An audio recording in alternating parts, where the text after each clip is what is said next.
Oh, yeah. I'm excited for this one. Hello, everybody. You're listening to the College Sports Superfan. And today we've got another fantastic matchup here in week 5 between the number 15 Louisville Cardinals at the number 16 Notre Dame Fighting Irish. Now, this is going to be a really, really, really good matchup. I'm actually surprised that with how close these two schools are, Louisville, just obviously in Louisville, Kentucky, and Notre Dame in South Bend, Indiana. With how close they are, it's surprising that they haven't played each other more times, than they're not really a rivalry game.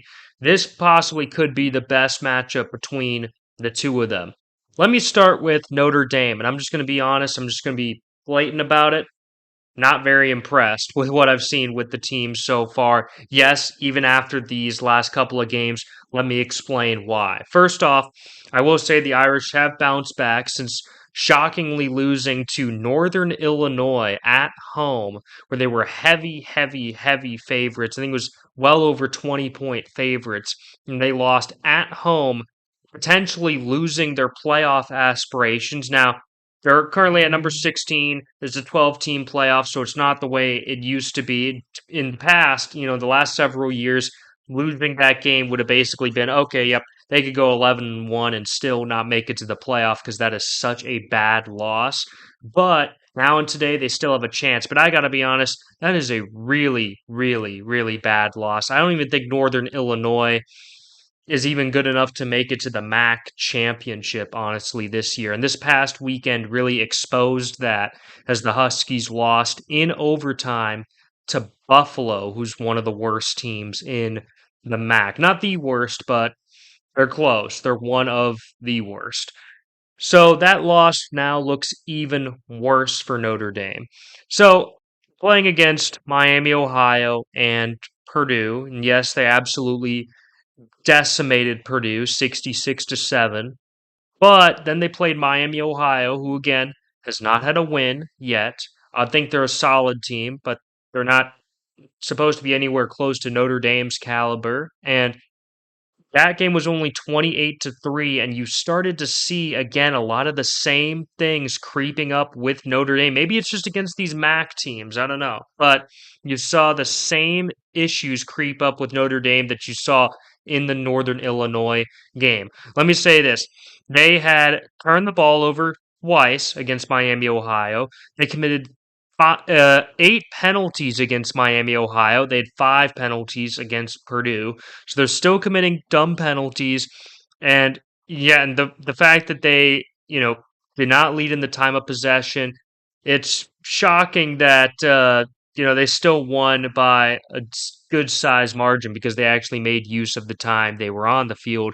But man, tons and tons of mistakes. And Riley Leonard at quarterback has really regressed as a passer. I don't know if it's just Notre Dame's scheme or what it is, but he only has a 63% completion percentage, 587 yards, 1 touchdown pass, and 2 interceptions. That's not very good. I feel like I saw the same thing happen to Sam Hartman last year when he went from Wake Forest to Notre Dame. He had a decent start, but it just felt like Hartman progressed a little bit. Like he might as well have just stayed at Wake Forest another year. I got his thinking, though. I'm not hating on him too much, but because he wanted to go win a national title and play in bigger, bigger games.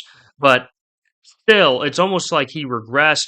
Riley Leonard, the same thing. I will say, though, his rushing ability has been very, very good for Notre Dame. So even though he hasn't been that great through the air, he does have 322 yards, which is 7 yards per carry for him, and 6 rushing touchdowns. So that is making up for things a little bit. You'd still like those numbers to be a little bit higher if he's so reliant on the run. Jeremiah Love has been a great running back in the backfield, unsurprisingly. 339 yards, 7.5 yards per carry, 4 touchdowns. Not too bad through 4 games. Pretty solid. And then Bo Collins has been a really good receiver. Obviously, the transfer from Clemson. He has 176 yards and a touchdown. That one Riley Leonard touchdown pass went right to Bo Collins. The Notre Dame defense, on the other hand, has been really, really good, especially in the secondary, which is a key point of this game.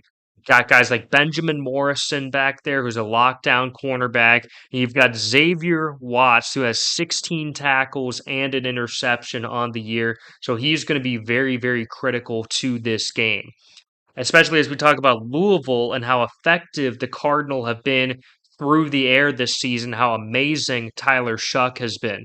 Tyler Shuck has a 68% completion percentage, 850 yards, and 8 touchdown passes with no interceptions. None. No interceptions at all. And he's just been very, very, very good, very effective through the air, and he's been spreading it around to a lot of different receivers. And the great news is that the running back core has helped him out a lot. There hasn't been a standout like, oh, this running back has really taken over, but there's multiple running backs on this team that have at least a touchdown, at least somewhere around 100 yards. Because this running back group, the rotation is deep, and that keeps all the guys fresh as well, especially for the end of games. And at wide receiver, they have Ja'Cory Brooks, who's been pretty solid, 297 yards, 2 touchdowns. Also, Jaden Thompson, 88 yards and 2 touchdowns. So they've been really good at receiver. And then on defense, they do have a talented defensive line with Ashton Gillott and Thor Griffith as well. Those guys both have serious talent. Thor coming over from Harvard, where he was very successful, and Gillott was just a beast last season. And neither one of them have crazy good stats, but they've still been looking good when they've been playing on the field. Now to talk about this actual matchup here between Louisville and Notre Dame. Notre Dame is currently favored by 6 points. I disagree with that spread, honestly. I don't think they should be favored by that much. Louisville has been extremely impressive. Now, I did just want to say the competition Louisville has faced, it's been a little bit worse in general than what Notre Dame has faced so far, but the Cardinal have been dominating offensively, defensively. They've been very well balanced. They've got tons of confidence heading into this game. And in their history, they're tied 2-2 all time, and all four meetings have been since 2014, so all very recent. That 2014 matchup, Lamar Jackson, I believe, was still playing for Louisville, and they won 31-28. And their most recent matchup, Louisville won 33-20. And what's crazy is this will be the fourth time they've played each other since 2019. So they played in 2014, and then they played in 2019, and now this will be the fourth time since 2019 that they've played. Here's my prediction for this game. The Notre Dame defense is really, really, really good. Marcus Freeman knows how to coach a defense. He's got that point locked down, especially the secondary. It's very impressive. Lots of NFL caliber guys on that secondary.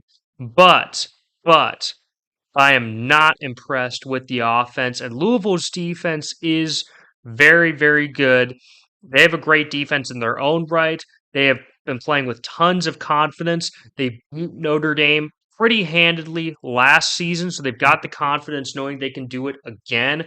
And I don't even care that this game is in South Bend, honestly. We saw Northern Illinois beat Notre Dame in South Bend.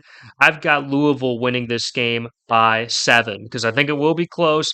There'll be a lot of great defensive plays, but at the end of the day, Louisville has a much, much better quarterback, especially through the air, in Tyler Shuck. And I honestly think they even have a slightly better head coach in Jeff Brom than Marcus Freeman. Not trying to hate on him, but just keeping it real. I think Brom is one of the best coaches in all of college football. There you guys have it. I think Louisville's going to go in here, beat Notre Dame, and continue on to have a really, really great season, potentially make it to the college football playoff after winning the ACC. They might have to face Clemson or Miami in order to do that. They will play the Canes later on in this regular season. So that'll be a thrilling game as well. Stay tuned. We've still got the Bundley game of the week and the fan game of the week coming up as well. I can't wait to release both of those. Thank you guys so much for watching and supporting the College Sports Superfan.